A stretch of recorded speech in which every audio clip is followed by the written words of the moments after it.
Hi guys! Ang menu natin ngayon ang lulutuin ko ngayon ay itong tali-talingan ng daga. Para sa akin lang naman to guys. Ito yung ingredients niya. Lagyan natin ng spring onion, yung anong tawag nito? Parsley, luya, tapos kamatis, at saka lemon.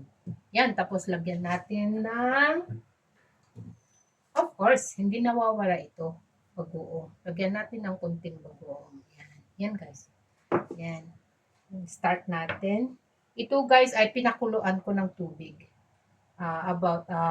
Yung kumukulo na yung tubig, nilagay ko na ito, pinakuluan ko about 5 minutes. Ayan, 5 minutes na. Tapos, hugasan ko siya ng malamig. Yan.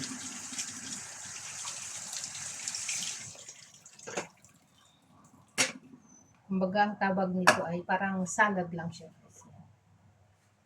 Start natin. Iatan natin yung luya.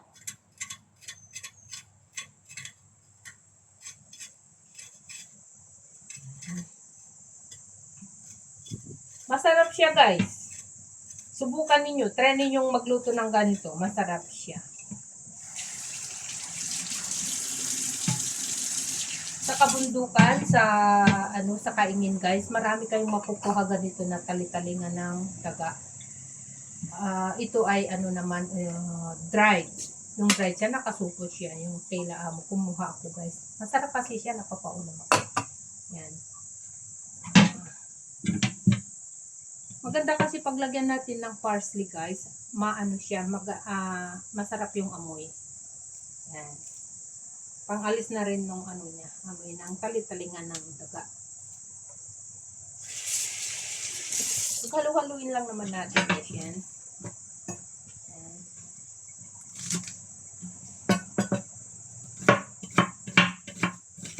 Natin siya ng pino. Wala sila amo guys, ako lang mag-isa. Kaya ito, nag-review ng buulan. Masarap siya guys. Tapos piprito na lang ako mamaya ng luncheon meat.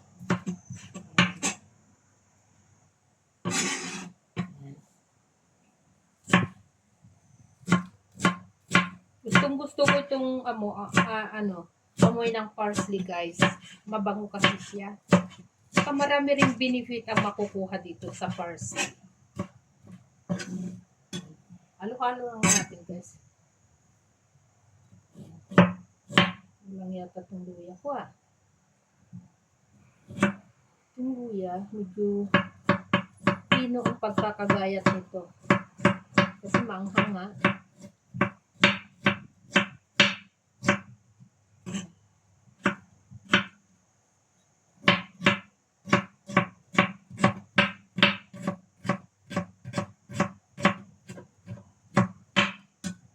Chop na lang natin ng maliliit. Yan. Kailangan natin ihanda lahat ng mga ingredients. Halo-halong natin.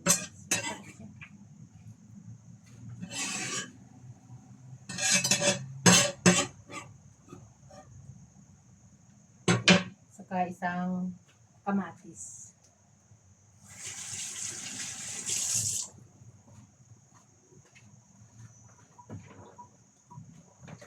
Ang ginagawa ko dito sa kamatis guys, binabalatan ko siya. Mayroon akong pambalat.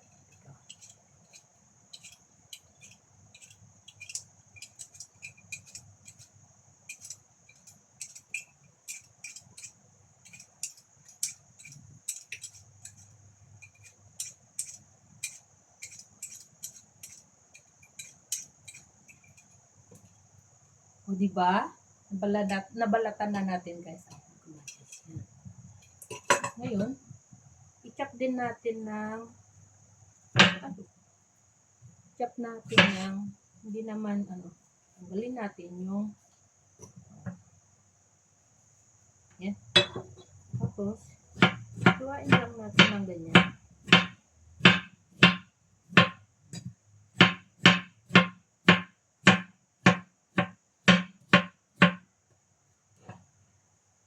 natin sa gilid.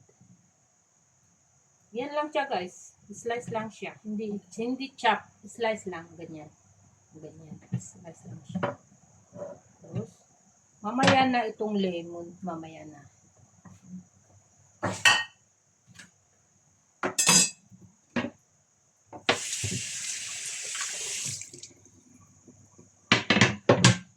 Ito naman guys, itong tali-talingan ng daga, i-chop natin. I-chop natin siya guys.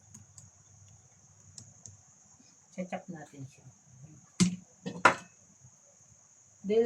Dahil ano to, napakuluan na siya at hinugasan na natin ng malamig na tubig. Ganyan lang siya guys, i-chop natin. Para hindi gano'n, yung hindi naman malalaki.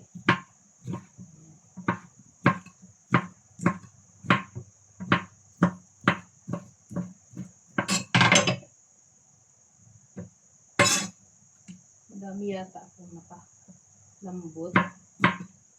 Kunti lang itong binabad ko kanina guys, pero nung nag-ano na siya, lumubo na, dumami na tuloy. Ayan o.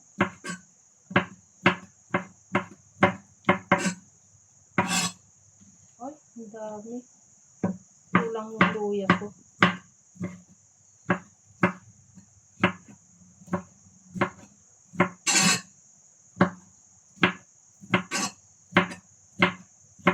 Try ko bukas ito guys kung ano, kung walang bagyo, kasi sabi nila may bagyo daw bukas, typhoon number 8.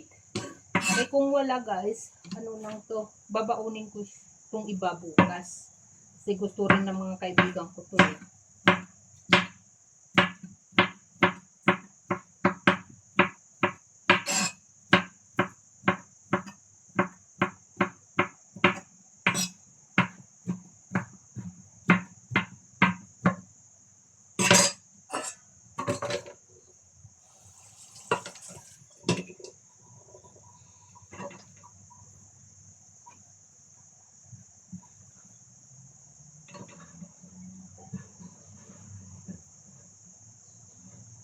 Ito na siya guys. Yan. Ngayon, kulang yung luya natin guys, kaya dadagdagan ko. Para ano yung lasa niya. Kasi marami pala yung kalinga ng daga. Dagdagan. Depende sa inyo guys kung gaano karami yung ilalagay ninyong luya. Pero ako gusto ko marami.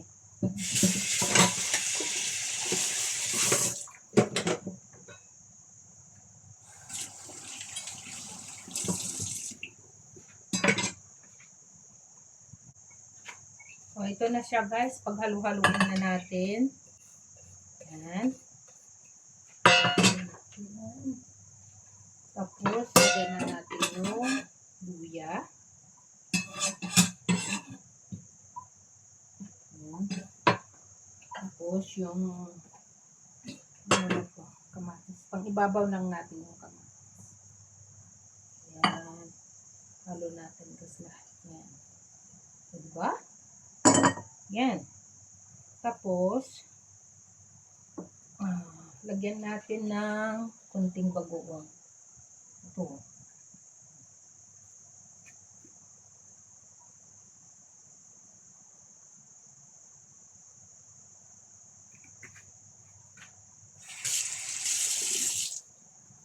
Yan.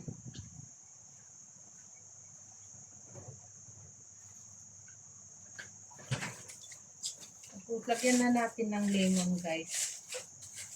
Siguro ilagay ko na lahat ito, no?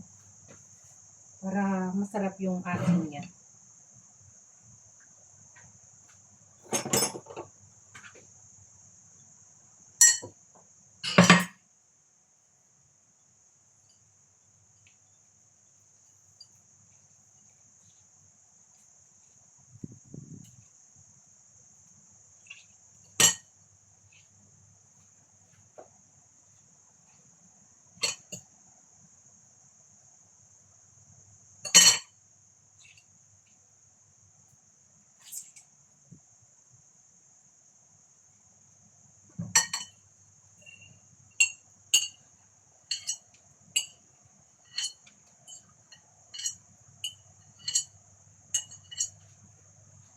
na natin yung katas ng lemon.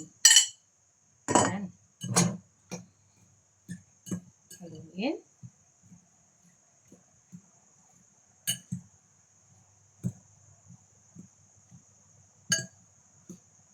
Lagyan natin ng kunting paminta.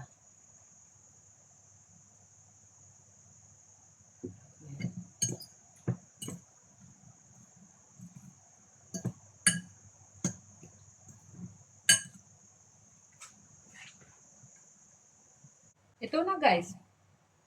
Tapos na yung tali-talingan ng baboy. Ay, aso. Ay! Daga. Yan. So, dahil tapos na guys, try natin.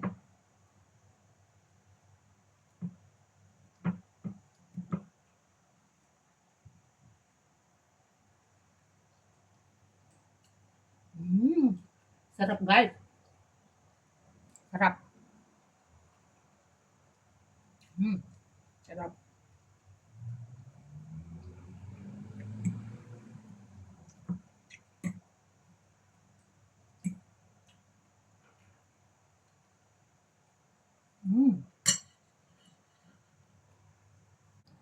Yan, prito tayo guys ng ilang slice na luncheon meat. Dagdag natin sa ulam. At tapos itong potato pancake. Yan.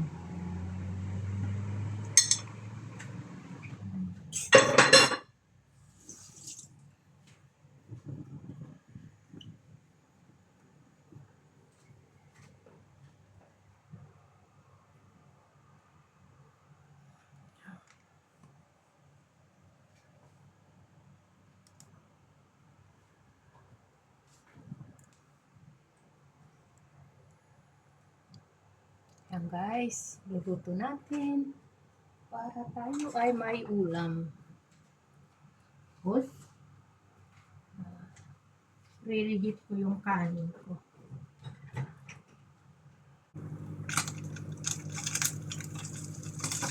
Iligtad natin guys.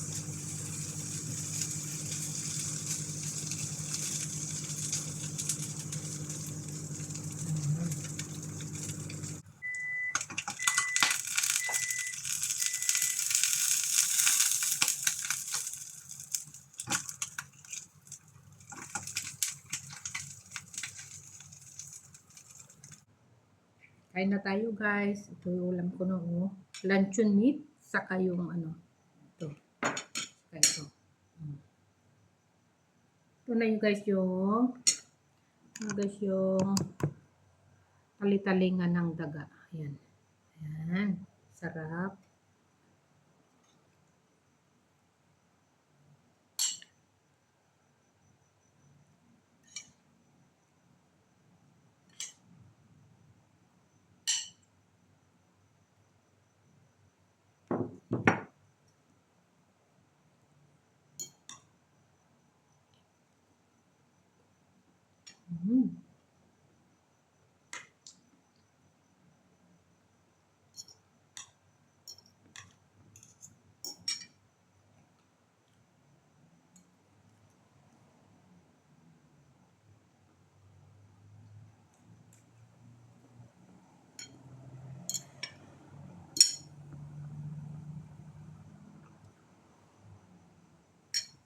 Ayan na guys, parating na yung bagyong number 8.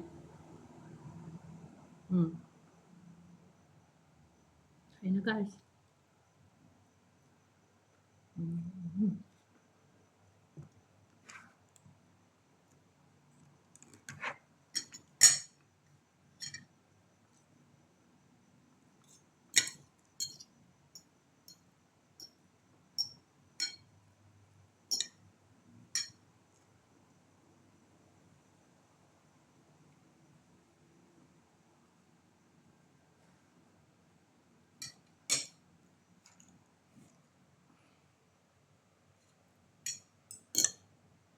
Ito na guys. Thank you. Thank you for watching. Please don't forget to like, share, and comment. Thank you. Bye-bye.